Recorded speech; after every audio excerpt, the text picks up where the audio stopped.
Vamos a estar compartiendo el testimonio de Mateo, estamos en el capítulo 1, que habla de la genealogía de Yeshua. Y nos habíamos detenido en Shabbat anteriores en que Salomón engendró a Roboam, Roboam engendró a Abías y Abías engendró a Asa. Y concretamente lo que estuvimos viendo que es la historia de Roboam un poquito, ¿sí? De Roboam, el hijo de Ben Salomón, y cómo se dividió el reino en su época. Bien, dice el verso 6.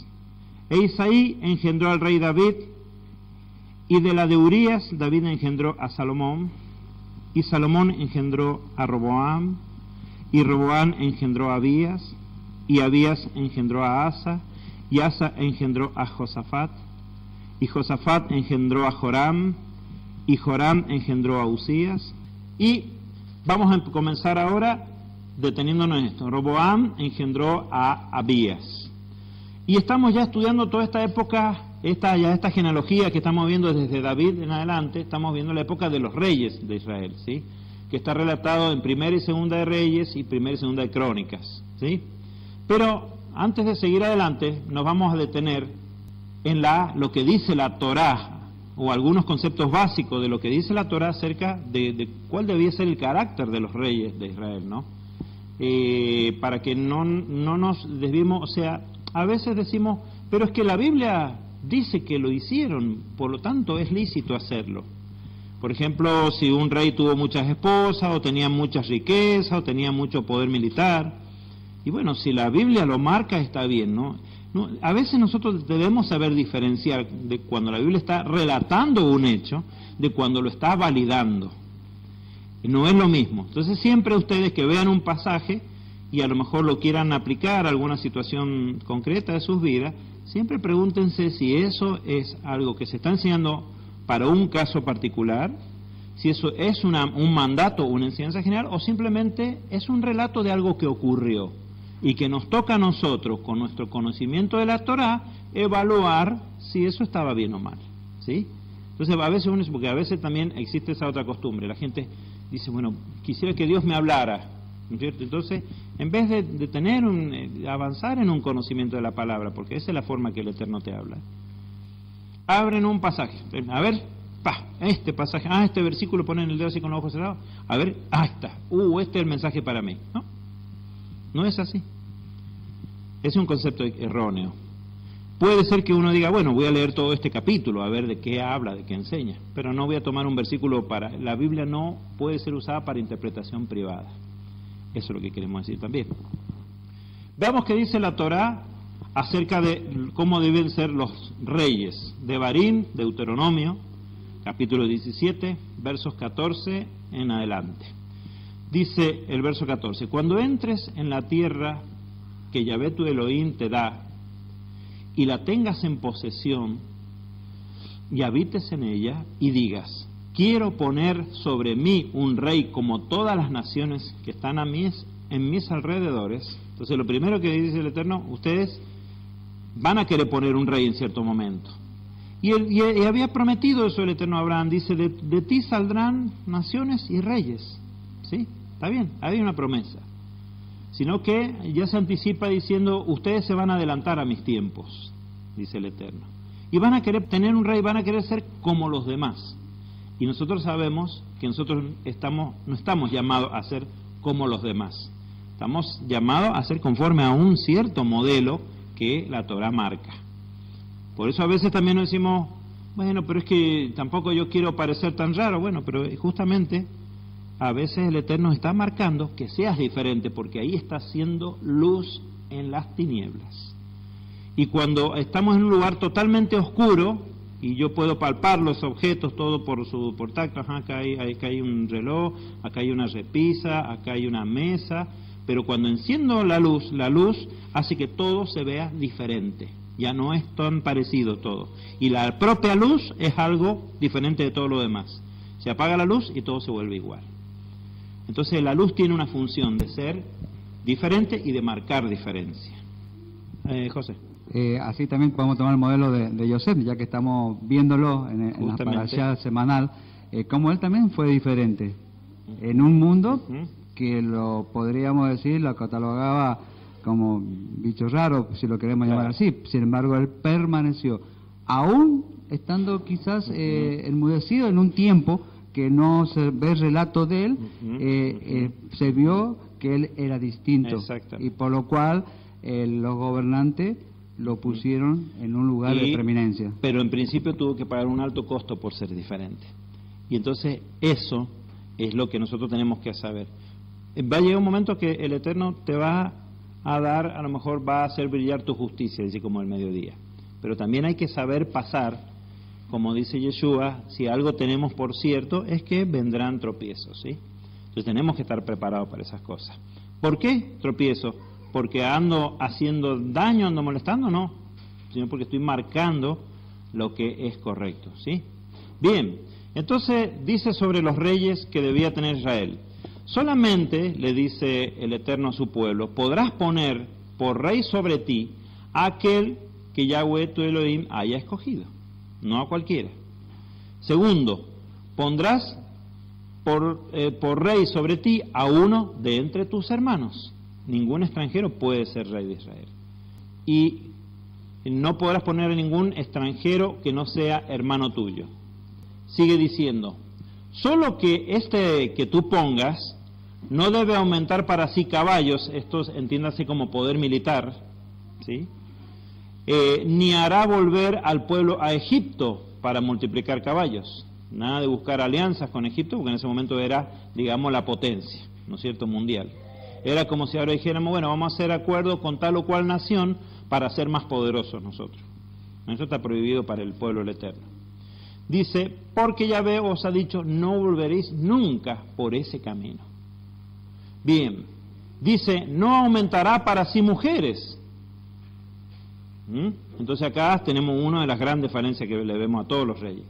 Dice, para que su corazón no se desvíe. Eso es lo que le pasa. El rey debe ser esposo de una sola mujer, porque si no, su corazón se desvía, ¿sí? Ni acumulará para sí mucha plata y oro. Bueno, otra historia, hasta la actualidad vemos lo del enriquecimiento ilícito. Bien, y sucederá que cuando se siente sobre el trono de su reino, escribirá para sí una copia de esta Torá, de esta ley, en un rollo, en presencia de los sacerdotes levitas. O sea, no debía sentarse con los sacerdotes y él estar copiando, ¿sí? Por lo cual significa que ellos debían enseñarle también a él. Y dice, y lo tendrá consigo y leerá en él todos los días de su vida, a fin de que aprenda a temer a Yahvé, su Elohim, guardando todas las palabras de esta Torá, de esta ley, y de estos estatutos, ¿para qué? Para cumplirlos. O sea, fíjense que el Eterno sí da una instrucción específica sobre cómo debía ser un rey. Pero primó más que queremos tener un rey como los reyes de las demás naciones, o sea, que imitar las demás naciones, tener un rey con todos sus vicios, con todos sus problemas, con todas sus situaciones. Sin embargo, de entre estos reyes, el Eterno muchas veces levantó a muchos como muy fieles a él. Y bueno, y estos figuran en la genealogía de Yeshua. Vamos a ver ahora Segunda de Crónicas, capítulo 11, versos 18 a 23. ¿Quién es este Abías? Nacido de Roboam. Dice que tomó Roboam por mujer a Mahalat, hija de Gemot, hijo de David, y a Abigail, hija de Eliab, hija de Isaí. O sea que ya vemos que Roboam, también siguiendo los pasos de su padre y su abuelo, empieza a tomar esposas, contrariamente a lo que está instruyendo la Torá. Y ella le dio a luz estos hijos, Eús, Semaías y Saham. Después de ella, de Mahalat y de Abigail, dice, después de ella tomó a Maaca, hija de Absalom, que le dio a luz a Abías, a Atai, a Sisa y a Selomit. Bien, Absalom, ¿quién fue? Uno de los hijos de David, ¿sí? ¿No es cierto? O sea que además, esta era pariente. Dice que le dio a luz a Abías, y acá tenemos a aquel Abías que se menciona, Roboam engendró a Abías, a Atai, a Sisa y a Selomit. Bien, y Roboam amó a Maaca, hija de Absalón, más que a todas sus mujeres y concubinas. Dice, tomó 18 mujeres y 70 concubinas y engendró 28 hijos y 70 hijas. Bueno, estamos caminando, lamentablemente, totalmente apartados de la Torá en este momento, nosotros como pueblo, ¿sí? Y hablemos de nosotros. Sigue siendo los versos siguientes. Y Roboam designó a Abías, hijo de Maaca, como cabeza y príncipe entre sus hermanos, porque quería hacer que reinara. Es decir, no tomó al primogénito de entre sus hijos, tomó al hijo de la mujer que él prefería y, ¿no es cierto?, lo hizo rey. ¿A quién? A Abías, hijo de Maaca. Bien, porque quería hacer que reinara. Y actuando, fíjense la historia de Roboam, y actuando con astucia, distribuyó a todos sus hijos por el territorio de Judá y Benjamín y por todas las ciudades fortificadas, y les proporcionó alimento en abundancia y buscó para ellos muchas mujeres. O sea que como que los entretuvo para que no se volvieran contra él, porque no podía ignorar también la historia de su abuelo David, que había tenido muchos problemas con sus hijos. Entonces los rodeó de riqueza todo para que no molestaran, para que no hablaran. Y puso al que él quería como rey. Bien. Vamos al capítulo 12, que comienza diciendo, bueno, que dice en el verso 16, finalmente, y durmió Roboam con sus padres y fue sepultado en la ciudad de David, y su hijo Abías, este que estamos nombrando acá en la genealogía de Yeshua, reinó en su lugar. Entonces vamos a ver un poquito ahora cuál es la historia de Abías. Esta otra persona que se menciona en la lista. Segunda de Crónicas, capítulo 13, versos 1, 2 y 21 vamos a ver. En el año 18º del rey Jeroboam, comienza diciendo Segunda de Crónicas 13, comenzó a reinar Abías sobre Judá. Y bueno, como ya estuvimos viendo que bajo el reinado de Roboam se dividió Israel en el reino del norte y en el reino del sur, muchas veces vemos que hay una referencia a un rey del otro reino para ubicar en el tiempo cuando este rey comenzó a reinar, ¿sí? Entonces, cuando dice en el año 18º del rey Jeroboam, que reinaba sobre Israel, sobre el reino del norte, comenzó a reinar Abías sobre el reino del sur, sobre Judá, ¿sí? Entonces vamos viendo el paralelo. Entonces ustedes cuando lean las crónicas de los reyes o de las crónicas propiamente dichas, van a ver que se menciona al rey del otro reino.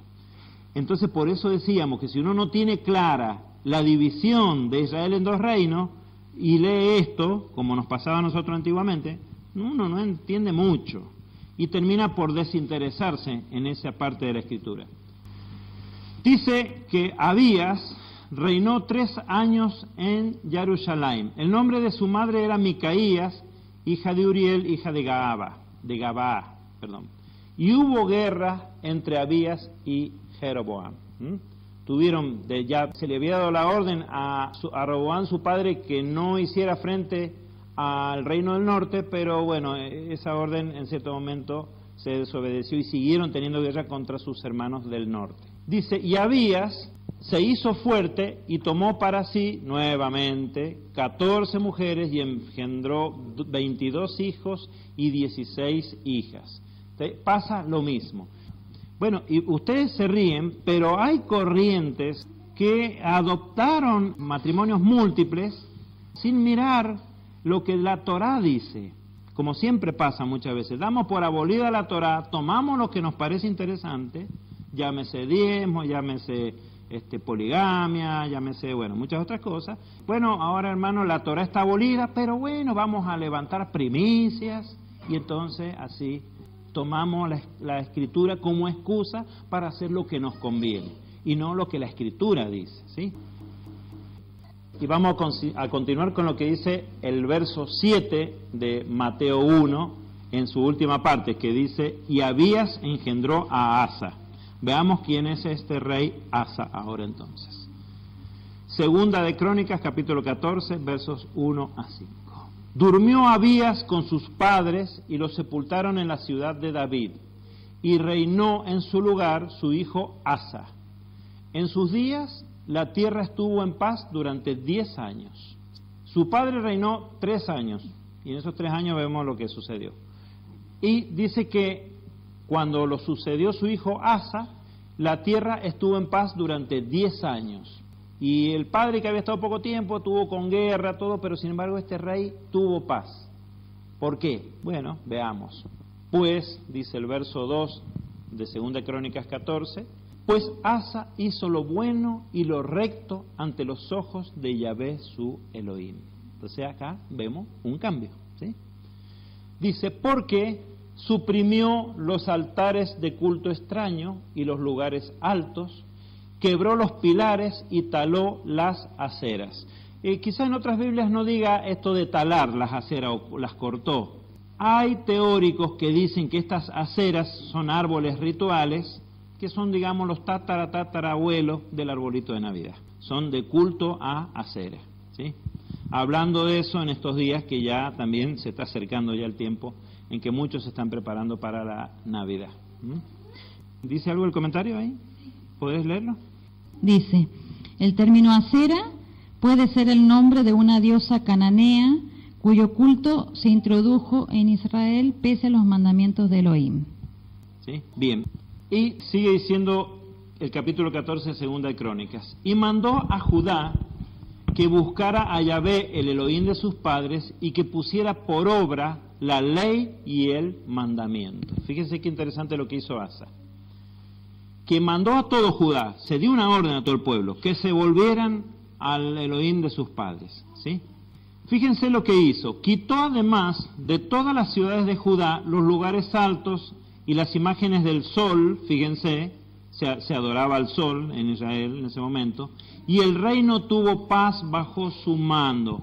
Acá hay algo muy importante, se ocupó de quitar de Israel, de su hogar, de su casa, de Judá, el tema de la adoración idolátrica, y dice que como consecuencia tuvo paz bajo su mando. Esto nos lleva a nosotros a veces en nuestros hogares, muchas veces conservamos inocentemente cosas que no corresponde que estén en nuestros hogares. Y yo les digo que cuando ustedes toman ese trabajo de instruir a su familia y de conducir a su casa, que en todas las áreas se adore genuinamente al Eterno y saquemos las cosas que no nos corresponden a nosotros. Eso hace que el Eterno mire tu corazón, mire tu valentía y tu decisión, y Él realmente apoye lo que estás haciendo en tu familia, ¿sí? ¿Se acuerdan cuando vemos que le mandó tomar posesión de la tierra prometida y que le dice, eliminen por completo todo, no se mezclen con nada de eso y tomen posesión de la tierra? Entonces, ahí nosotros tenemos una marca de cómo debe ser nuestra vida espiritual, cómo debe ser nuestro apartarnos, cómo debe ser nuestro ser diferentes, ¿sí? Asa estuvo más alineado a la voluntad del Eterno, y no solo se limitó a él, sino que mandó a que se hiciera de esa manera. Pero tuvo un proceso Asa. ¿Por qué? Porque durante su reinado, después de esos 10 años de paz, se levantó contra él Etiopía. Y los reyes de Etiopía, de África, vinieron contra él y lo atacaron. Y él clamó al Eterno y los venció. Hasta ahí vamos bien. Pero después se levantó otro contra él. Se levantó el reino del norte, el reino de Israel. Se levantó contra él en guerra. Y Asa hizo lo siguiente. Fue al templo y le dijo a los sacerdotes, denme buenas cantidades de oro, de los diezmos, de las ofrendas de Israel. Denme, ¿no es cierto?, riquezas, denme mucho oro, porque le voy a mandar un regalo al aliado de las tribus del norte de Israel. Tenían un aliado, quien era el rey de Siria. Les voy a mandar un presente y le voy a pedir que no los apoye más. Entonces hizo eso, y el rey de Siria aceptó el presente y no apoyó más, con lo cual los del reino del norte se retiraron y no atacaron más a Judá por ese momento. Pero esto fue desagradable delante del Eterno, porque dice, en vez de buscarme a mí, buscaste alianza con otros pueblos que son ajenos a mi voluntad. Entonces ahí cayó en ese sentido Asa. Venía bien, pero en cierto momento quizás un mal consejo de sus asesores, quizás un enfriamiento, un bajón espiritual en su vida por un tiempo, y pensó valerse de sus recursos. Y en esto va otra, ¿no es cierto?, enseñanza que a nosotros nos debe llevar a la reflexión, a la meditación y ver nuestras propias vidas. No estamos juzgando a Asa, estamos tratando de sacar enseñanza para nosotros. Vamos a seguir hablando de Asa ahora en el capítulo 16 de Segunda de Crónicas, en los versos 12 y 13. Pediría por favor que alguien lo lea. En el año 39 de su reinado, Asa cayó enfermo de los pies. Su enfermedad era grave, pero aún en su enfermedad no buscó a Yahvé, sino a los médicos. Y durmió Asa con sus padres y murió en el año 41 de su reinado. Bien, pero fíjense lo que dice el verso 12, de nuevo lo que le había pasado con los sirios. ¿Está mal buscar a los médicos? No, para nada. Yo he tomado contacto a veces con gente que con una creencia muy extrema, que cree que ir a un médico es faltar a la fe en el Eterno. No es así. Pero primeramente busca el reino del Eterno y su justicia. ¿Sí? Bien, ¿por qué? Porque también yo tengo que buscar en todas las cosas la raíz espiritual de lo que me pasa, ¿no es cierto? Y primero preguntarme, ¿no es cierto? Esto que me pasa, si el Eterno me ha prometido salud y bendición en la obediencia. Bueno, entonces yo llevo mi planteo, lo cual no quita que vaya al médico a que me ayude a sanarme, pero yo debo estar trabajando en mi, ¿no es cierto?, en mi salud espiritual primeramente, ¿sí? O sea, no desconectemos nada de lo que nos pasa en la vida de la voluntad del Padre. No lo desconectemos, no cometamos el error de desconectar las cosas, ¿sí? Decir, no, bueno, esto pasó porque él estaba distraído y justo me pasó. No. Él lo permitió, por una razón. Bueno, entonces yo debo vigilar mi vida espiritual. Yo he pasado, a veces yo les digo, les confieso, y la familia me dice, sí, vos siempre que ciertos momentos, ella sabe más o menos cuando yo me voy a enfermar. Porque cuando yo estoy pasando mucho estrés, muchas cosas, me distraigo de mi vida espiritual, enseguida me enfermo. Me enfermo de estrés. ¿Por qué? Porque te ocupas a pelear tanto con lo que estás, que te olvidas de tu salud espiritual y decae también tu salud física. Entonces yo siempre, vamos a parar un poco, y siempre trato, cuando me acuerdo, adelante. Y siempre se está escuchando por todos lados que todas las enfermedades tienen la raíz en lo espiritual. Sí, primeramente. Es decir, puede ser por la mala alimentación, por la falta de descanso. Por falta de descanso, o por ejemplo, enfermedad también de raíz, por ejemplo, raíces... Una raíz de amargura te puede llevar a otra enfermedad, depresión, claro. También habla de la enfermedad de los huesos, sí, todas muchas enfermedades. Si yo sé que el Eterno nos defiende, muchas veces sí tengo la experiencia de haber dicho y decir, el Eterno me va a defender. Y lo he visto, y me ha dejado con los ojos así, asombrado, cómo me ha defendido Él. Y a veces sale uno a defenderse y pasan estas cosas. Por eso les digo que esto que vemos que le pasó a Asa es en el pan nuestro de cada día. ¿Me entienden? Es algo muy común que nos ocurra. Bien, pero Asa cayó enfermo de los pies y antes que buscar al Eterno, buscó a los médicos nada más y finalmente fue decayendo y murió. Y dice que Asa engendró a Josafat. Y me interesa mucho hablar de Josafat también, que se relata, entre otros textos, en Segunda de Crónica, en el capítulo 17, y vamos a ver qué dicen los versos 1, del 3 al 5 y unos versos subsiguientes, lo vamos a leer. Fíjense, y acá van a encontrar algo muy interesante. 1 en adelante. Dice que en el verso 1, que él reinó en lugar de Asa, su hijo Josafat, y se fortaleció contra Israel, ¿no es cierto?, ¿quién es? El reino del norte. Él pensó en hacer guerra contra el reino del norte, Josafat. Bien, y Yahvé estuvo con Josafat porque anduvo en los primeros caminos de su padre David y no buscó a los Baales, ¿sí? Dice, sino que buscó al Elohim de su padre, fíjense, Josafat, para que lo marquen en su Mateo 1, sino que buscó al Elohim de su padre y anduvo en sus mandamientos y no según las obras del reino del norte, del reino de Israel.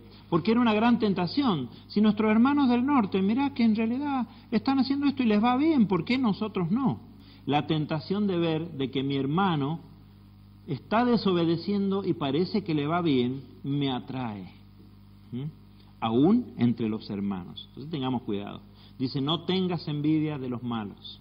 Y dice que más bien Josafat anduvo en los mandamientos del Eterno y no según las obras de Israel. Y por tanto, por eso decimos, el Señor promete, pero condiciona. Él dice, en la obediencia te bendeciré, ¿sí? Y Yahvé consolidó el reino en su mano, y todo Judá ofreció presentes a Josafat, y tuvo riqueza y honores en abundancia. El reino lo quiso, por ser un rey fiel al Eterno. Fíjense que veamos la reacción de Judá ante los reyes que son fieles y los que no son fieles, lo vamos a ir viendo. Fíjense lo que hizo Josafat, es muy interesante. Versos 7 al 9. En el tercer año de su reinado, fíjense lo que hizo. Dice, envió a sus príncipes, no los vamos a nombrar, para que, fíjense para qué, para que enseñaran en las ciudades de Judá. Y con ellos fueron un grupo de levitas, dice, y con ellos también los sacerdotes. Y ellos enseñaron en Judá, llevando consigo el rollo de la Torá, y recorrieron todas las ciudades de Judá y enseñaron al pueblo. ¡Wow! Este es un rey. ¿Ah? Este es un rey. Sí, adelante. Ok, ahí en el versículo que yo estoy leyendo acá hay una palabra muy bonita, en el 6, sí. Dice, y su corazón se animó en los caminos de Yahvé. ¿Cómo es, no? Que se animó. Sí. Era de... Sí. Él cobraba ánimo leyendo las promesas del Eterno en su palabra.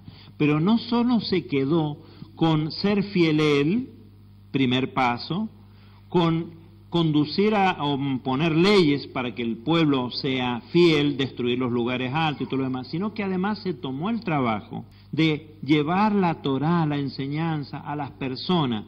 Y imagínense, tuvieron que llevar el rollo de la Torá. Tenían que ir a las ciudades con el rollo de la Torá.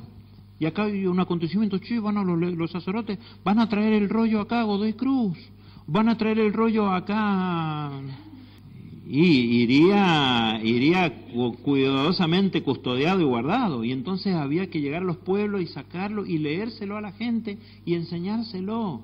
Esto es maravilloso, porque esto es lo que el Eterno le pide a sus reyes, que hagan la Torah y que la enseñen, ¿sí? Entonces, Josafat lo pueden marcar ahí en sus Biblias como un hombre íntegro, ¿sí? Y enseñaron al pueblo.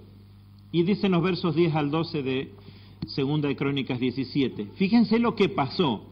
Y el terror de Yahvé cayó sobre todos los reinos de la tierra que estaban alrededor de Judá, de modo que no hicieron guerra contra Josafat. ¿Cómo consiguió la paz?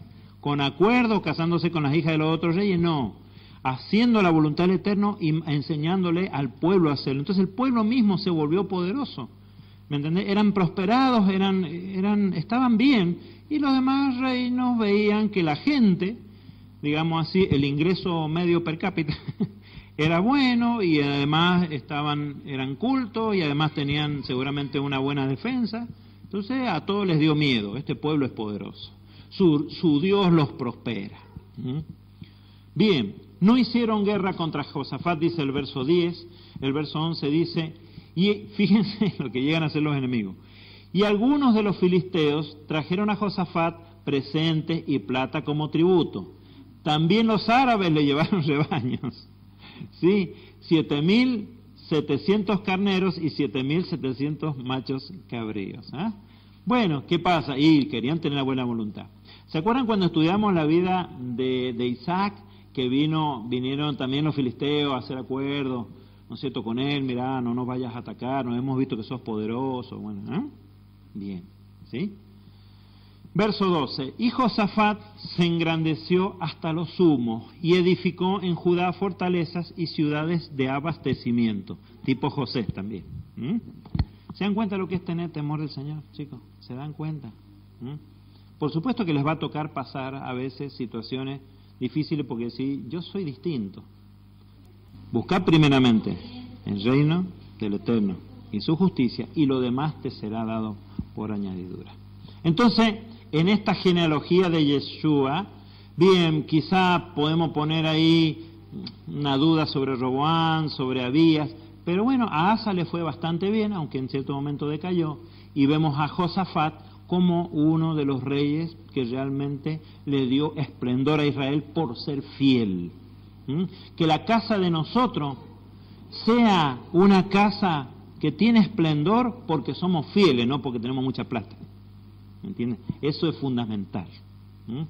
Y vamos a continuar en el capítulo 21 de Segunda de Crónicas, donde se comienza a hablar de Joram, porque dice el verso 8 de Mateo 1, dice: y Josafat engendró a Joram. Y durmió Josafat con sus padres y fue sepultado con sus padres en la ciudad de David, y Joram reinó en su lugar. Bueno, y si resaltaron con un color a Josafat, van a tener que resaltar con otro color a Joram, porque no fue lo mismo. Y tuvo por hermanos, hijos también de Josafat, a Azarías, a Jehiel, a Zacarías y a Azarías, y a Micael y a Cefatías. Todos estos fueron hijos de Josafat, rey de Israel. Fíjate que no nombra más hijos. Sospecho que fue esposo de una sola mujer, aunque no lo dice. Dices, a quienes su padre, Josafat, dio grandes dádivas de plata y oro y cosas preciosas, así como ciudades fortificadas en Judá. Pero el reino se lo dio a Joram, ¿por qué? Porque era su primogénito. Hasta en eso fue obediente. ¿A quién le dio el reino? A Joram. Pero, y esto para que tengamos criterio también nosotros, a veces uno dice, bueno, es verdad, la Torá marca esto, pero no te desdice del criterio. Y muchas veces vemos que el Eterno sustituyó el primogénito por otro que no lo era para cumplir la función. ¿Por qué? Porque el primogénito no estaba apto para llevar la herencia espiritual.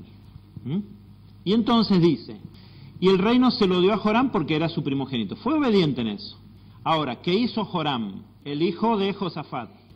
Estamos hablando del reino del sur siempre, de Judá. La genealogía de Yeshua viene por los reyes de Judá, no por los reyes del norte de Israel. Vamos a ver qué pasó con Joram. Por eso le decía yo, resáltenlo con otro color, y me dice Elisa, bueno, o sea que vamos mejorando. No, resáltenlo con otro color y esperen. Vamos a ver. Dice, Joram fue elevado pues al reino de su padre, fíjense, pero cuando se hizo fuerte, pasó a cuchillo a todos sus hermanos y también a algunos de los príncipes de Israel. Se equivocó Josafat en poner al primogénito. Es lo que corresponde, pero ahí está el criterio de por medio. Bien, Joram tenía 32 años cuando comenzó a reinar y reinó 8 años en Jerusalén. Nada más que 8 años. Anduvo en el camino de los reyes ¿de qué? De Israel, los del otro reino. ¿Eran buenos caminos eso? No. Como la casa de Acab, pues una hija de Acab fue su mujer. E hizo lo malo ante los ojos de Yahvé. Fue un decaimiento acá, fíjense. Pero, fíjense en la fidelidad del Eterno. Yahvé no quiso destruir la casa de David a causa del pacto que había concertado con David y de conformidad con su promesa.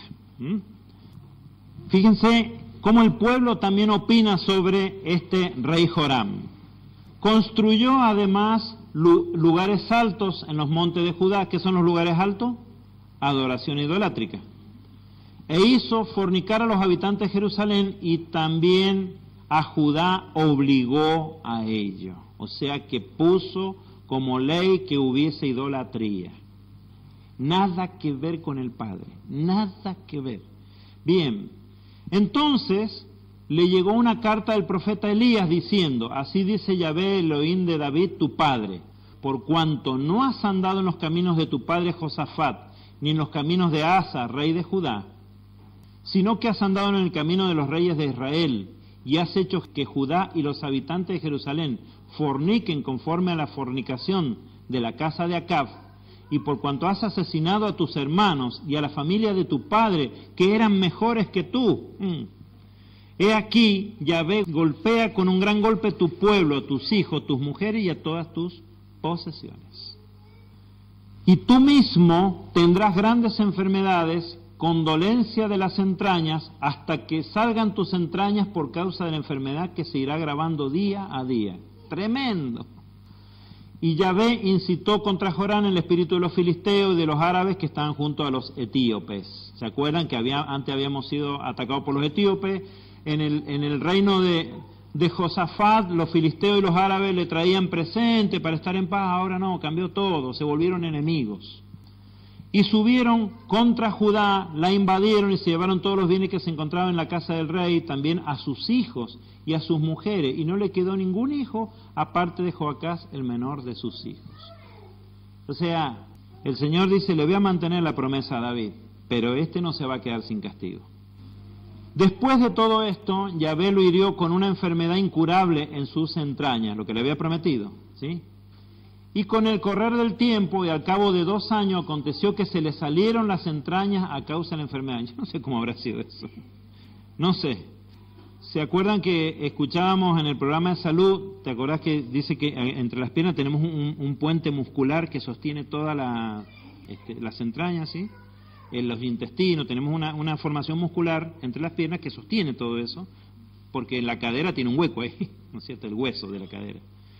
Bueno, y veíamos en un programa de salud que es verdad que las personas, cuando ese puente muscular se debilita, las entrañas tienden a caerse se sale. Es horrible, esto pasa, es una cuestión de salud real. Se salen los intestinos, sí. Fíjense cómo terminó la vida de Joram. 32 años comenzó a reinar y reinó en Jerusalén solo 8 años. Desapareció, fíjense, sin que nadie lo lamentara, y lo sepultaron en la ciudad de David, pero no en los sepulcros de los reyes. ¿Se dan cuenta? Que Judá era consciente de su desgracia y por culpa de quién, y no lo honró como sí habían honrado a Josafat, su padre. ¿Sí? Vamos a dejar el estudio aquí, porque la siguiente parte que sigue es compleja de estudiar, porque Usías no es el que inmediatamente sucedió en el reinado de Joram, entonces ya lo vamos a ver en el próximo estudio, ¿sí? Por ahora yo los invito a que podamos estar poniendo de pie y orando. Pero, ¿se dan cuenta cómo el Eterno es celoso de ustedes? ¿Sí? Él los recibe porque ve amor y fidelidad en ustedes, pero también Él es celoso.